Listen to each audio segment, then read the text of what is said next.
Đây là câu chuyện về sân vận động lớn nhất thế giới và lần đổi tên kế tiếp của sân vận động này. Lần này sẽ mang tên VinFast. Nếu tính từ khi dự án được công bố, VinFast sẽ là tên gọi thứ tư của sân, đồng nghĩa với việc dự án đã trải qua 3 lần đổi tên. Ban đầu sân mang tên là Lạc Việt với dự án được công bố, sau đó đổi tên thành Trống Đồng, tiếp đến là Hùng Vương và gần đây nhất là VinFast. Mỗi cái tên đều phản ánh một định hướng khác nhau, từ việc nhấn mạnh bản sắc văn hóa, lịch sử dân tộc đến xây dựng hình ảnh một thương hiệu Việt có tầm vóc quốc tế. Cái việc đổi tên sang VinFast cũng đưa dự án tiệm cận xu hướng phổ biến trên thế giới, nơi nhiều sân vận động mang tên doanh nghiệp như là Emirates, Etihad, Allianz Arena hay là Mercedes-Benz. Vậy thì tại sao lại phải đổi tên sân vận động như vậy? Sân này khi nào khai trương, có đường chạy điền kinh hay chỉ chuyên bóng đá, và đổi tên như thế thì có lợi gì hay không? Trước hết thì bạn hãy hình dung một ngày làm việc của các bình luận viên, hình dung ngay một ngày làm việc của bình luận viên Hải Thanh hoặc là một trận đấu của bình luận viên Hải Thanh chẳng hạn. Thì chúng ta sẽ nói rằng giải Ngoại hạng Anh đang đá trên sân vận động Emirates, hay là Bayern Munich thi đấu trên sân Allianz Arena, hay là Man City đá tại Etihad.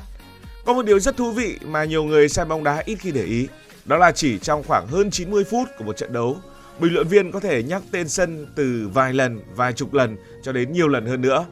Hàng triệu, thậm chí hàng trăm triệu khán giả trên khắp thế giới cũng liên tục nhìn thấy dòng chữ ấy ở trên màn hình, ở trên vé, ở trên biển quảng cáo, ở trên bản đồ, ở trong các bài báo và trên mạng xã hội.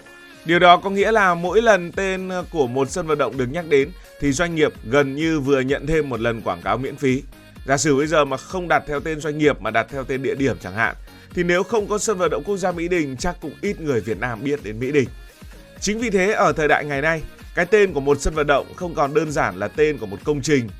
Nó đã trở thành một tấm biển quảng cáo khổng lồ hoạt động suốt ngày đêm và suốt hàng chục năm.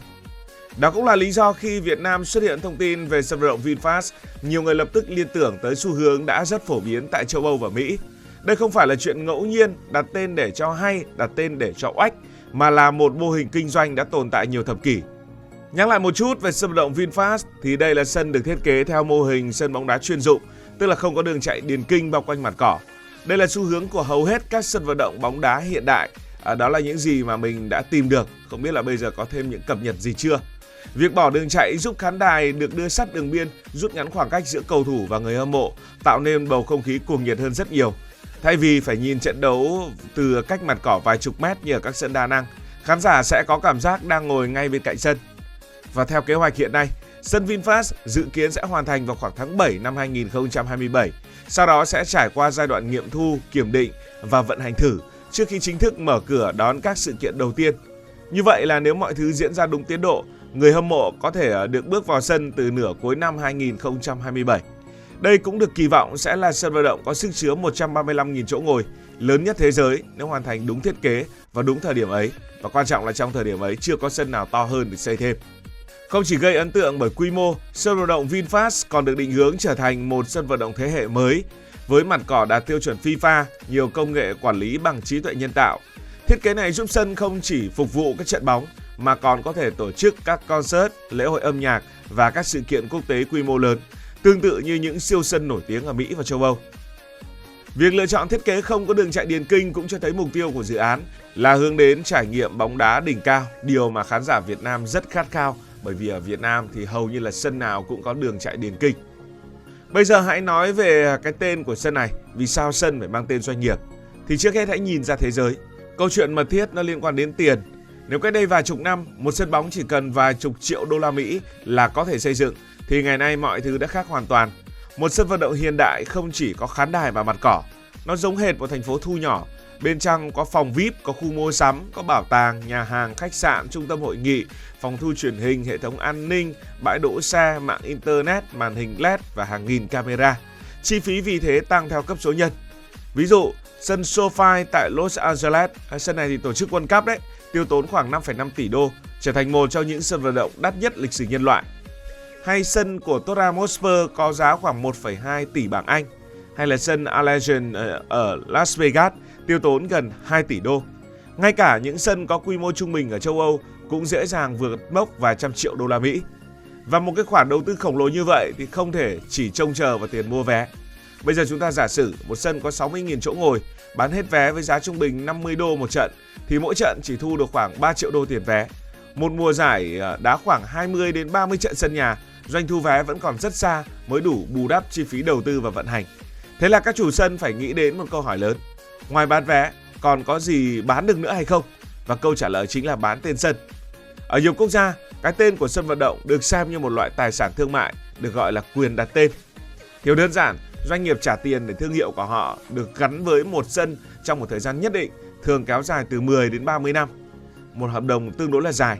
Điều này cũng giống như một người bỏ tiền để mua quảng cáo ở ngoài trời.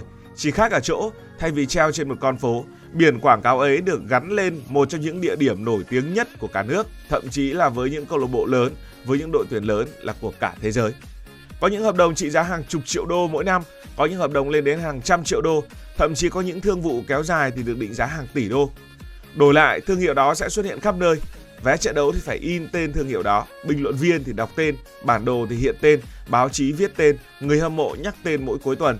Đó là điều không một chiến dịch quảng cáo truyền hình thông thường nào có thể duy trì liên tục trong suốt hàng chục năm. Có lẽ nổi tiếng bậc nhất đó là Crypto.com Arena tại Los Angeles. Khi nền tảng tiền số này mua quyền đặt tên, họ được cho là đã ký hợp đồng khoảng 700 triệu đô la Mỹ trong 200 năm.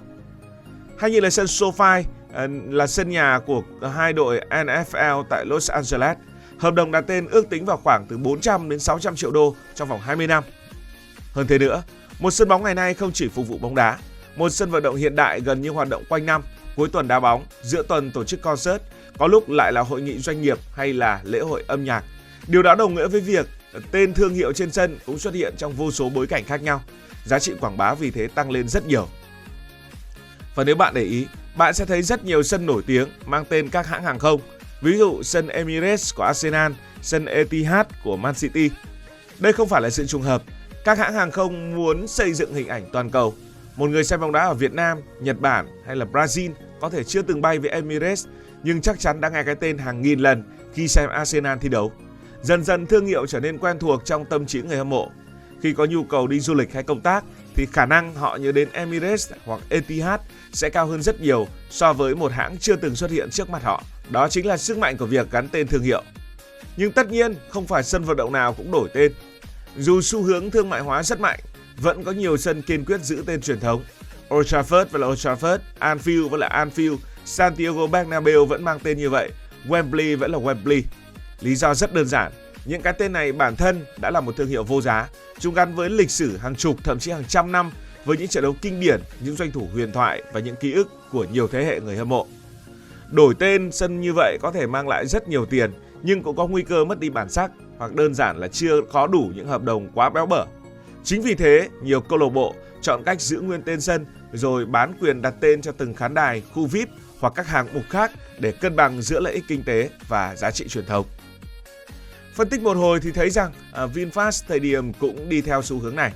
Theo kế hoạch được công bố, sân vận động mang tên VinFast hướng đến mục tiêu hoàn thành và đưa vào khai thác trong năm 2027. Thì việc gắn tên VinFast với tên sân không đơn thuần là một lựa chọn về hình ảnh, đó còn là chiến lược xây dựng thương hiệu ở quy mô quốc tế. VinFast đang bán xe tại nhiều thị trường trên thế giới. Vì vậy mỗi trận đấu, mỗi một buổi hòa nhạc hay mỗi sự kiện quốc tế diễn ra tại sân này đều có thể trở thành một cơ hội quảng bá thương hiệu.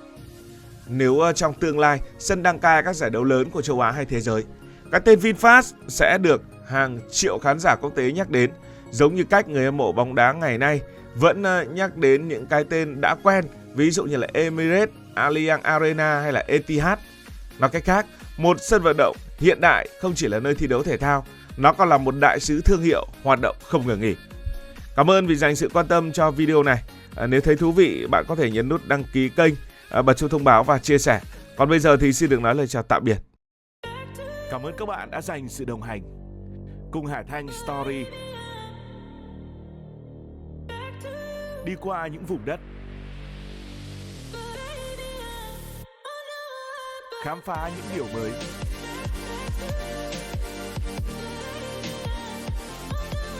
Đừng ngần ngại, hãy để lại những góp ý và xin được hẹn gặp lại.